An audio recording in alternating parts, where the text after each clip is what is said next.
नमस्कार, मैं कनकलता झा आज आप लोगों के लिए वाच्य लेकर उपस्थित हूँ। व्याकरण का वैसे तो हर एक पाठ बहुत महत्वपूर्ण है।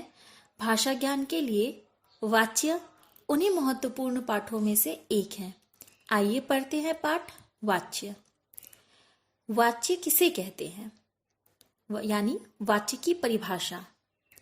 क्रिया के जिस रूप से यह जाना जाए कि वाक्य में क्रिया का मुख्य संबंध कर्ता, कर्म या भाव से है, वह वाच्य कहलाता है। यानी जब हम वाक्य बोलते हैं, पढ़ते हैं तो उसका संबंध कर्ता से है, कर्म से है या भाव से है, उसे हम वाच्य कहते हैं। जैसे वर्षा से पुस्तक पढ़ी गई, मैं रामायण पढ़ रही हूं, हमसे वहां नहीं ठहरा जाता। इस तरह के उदाहरणों से वाच्य कर्ता का है, कर्म का है या भाव का है, किसकी प्रधानता अधिक है वाक्य में, इसका हमें पता चलता है। आइए आगे बढ़ते हैं। वाच्य के भेद।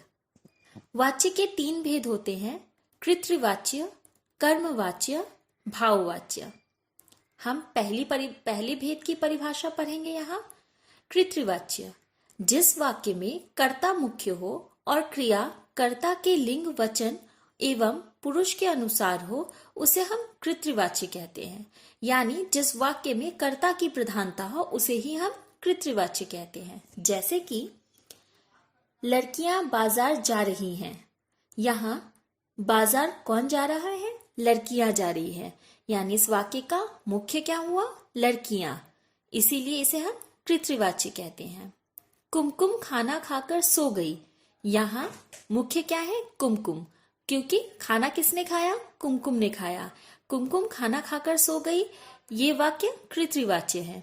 इन वाक्यों में हम देखते हैं कि जा रही है, सो गई, ये सभी क्रियाएं कर्ता के अनुसार आई है। कर्ता कर रहे हैं इसलिए कर्ता के अनुसार आई है, इसीलिए इसे हम कृतवाच्य कहते हैं।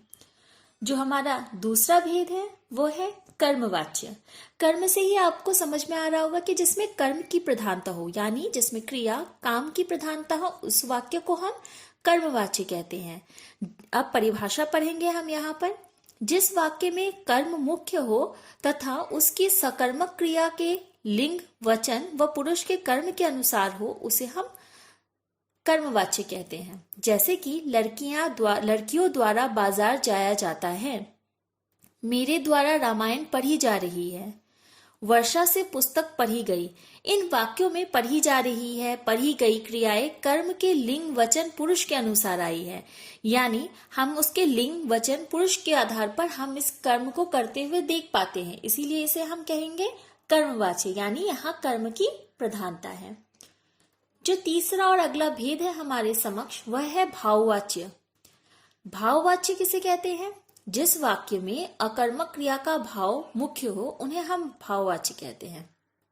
जैसे कि मुझसे चला नहीं जा रहा, मुझसे खाना खाया नहीं जा रहा, हमसे वहां नहीं ठहरा जाता, उससे आगे क्यों नहीं पढ़ा जाता, मुझसे शोर में नहीं सोया जाता। इन वाक्यों में ठहरा जाता, पढ़ा जाता और सोया जाता क्रियाएं भाव की है, यानी भाव प्रधान है। मुझसे नहीं चला जा रहा, इसमें हमारा भाव क्या है? नहीं चला जाना, इसीलिए इसे हम भाववाच्य कहते हैं।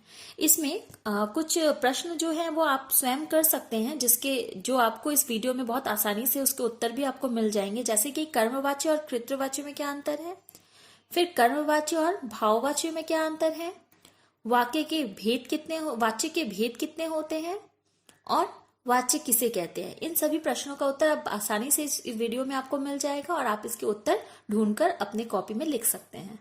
धन्यवाद।